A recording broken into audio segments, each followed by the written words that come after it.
Welcome to the MOMIS video tutorial.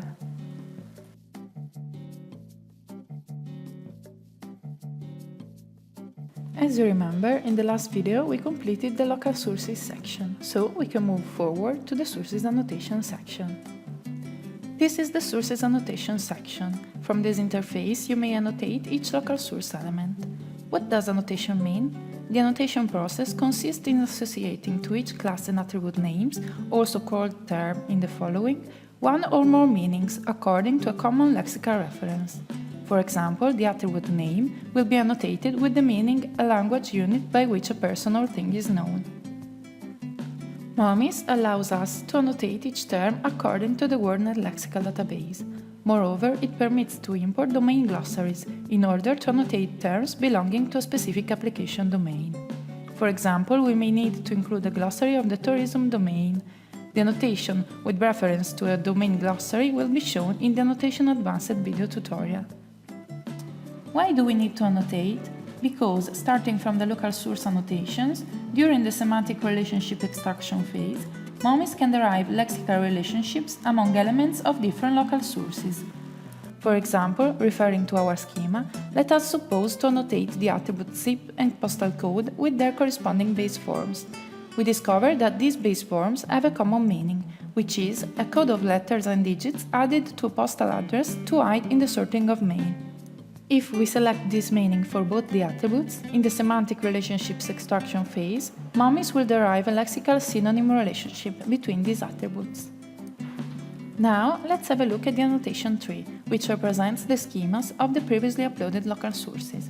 As you notice, each source's element is identified by a specific colored icon, depending on its annotation status. The red icon means that the element hasn't been annotated yet, and no base form corresponding to the element name has been found into the WordNet database. The red icon with the bulb means that the element hasn't been annotated yet, but a base form corresponding to the element name has been found into the WordNet database. The green icon means that the element has already been annotated. How to annotate elements? The annotation phase is composed of two different steps. The first step is the base form choice. The system automatically proposes the base form if the term exists in WordNet or in the domain glossary. If no base form is found or the base form found is not satisfactory, we have to manually insert it by choosing among all the base forms available in WordNet or in the domain glossary. The second step is the meaning choice. We have to map the term on one or more meanings among all the available meanings of the inserted base form.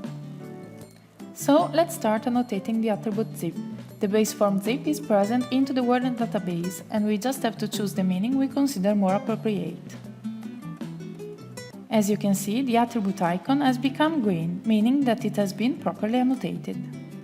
Now let's annotate another attribute, telephone, which, as you can see by exploiting the data preview, represents the phone number of the camping. The system recognizes that the base form telephone is present in WordNet, but its meanings are not appropriate because they all refer to the telephone equipment. So we need to add another base form, phone number.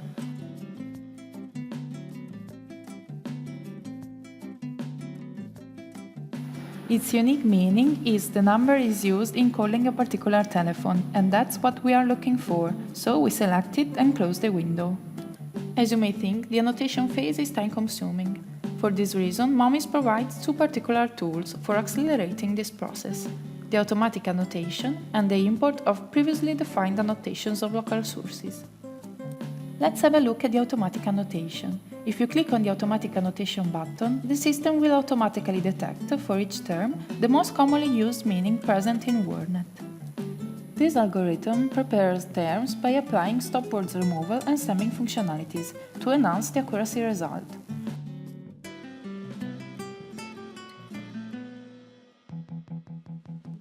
After the automatic annotation, you can manually revise the meanings for each annotated term.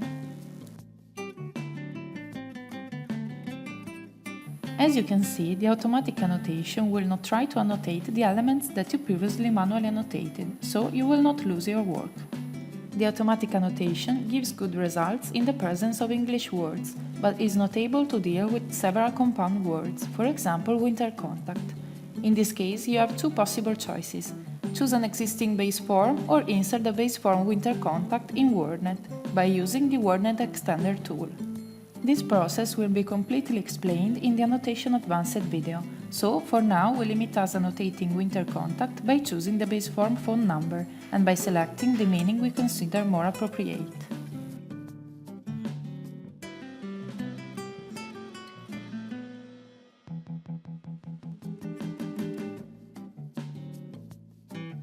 The green arrow notices which meaning has been previously chosen for that base form. Now you can manually proceed annotating the elements that have not been automatically annotated. The sources can be partially annotated. We can choose not to annotate some elements. However, the more elements you annotate, the more lexical relationships will be automatically extracted among elements of different local sources, as we'll see in the video concerning semantic relationships extraction. Finally, let me show you how to import previously defined annotations. If one of the sources has already been annotated in another global schema, you can import its annotations. For showing you this, I previously created another global schema named New Global Schema, and I imported the local source per viaggiare and another local source named Hotels Booking.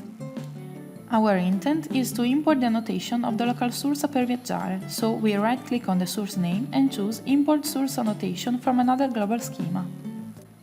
Let's choose Tourism Global Schema and you will see that all the annotation for that source have been imported. That's all for now, see you in the next video.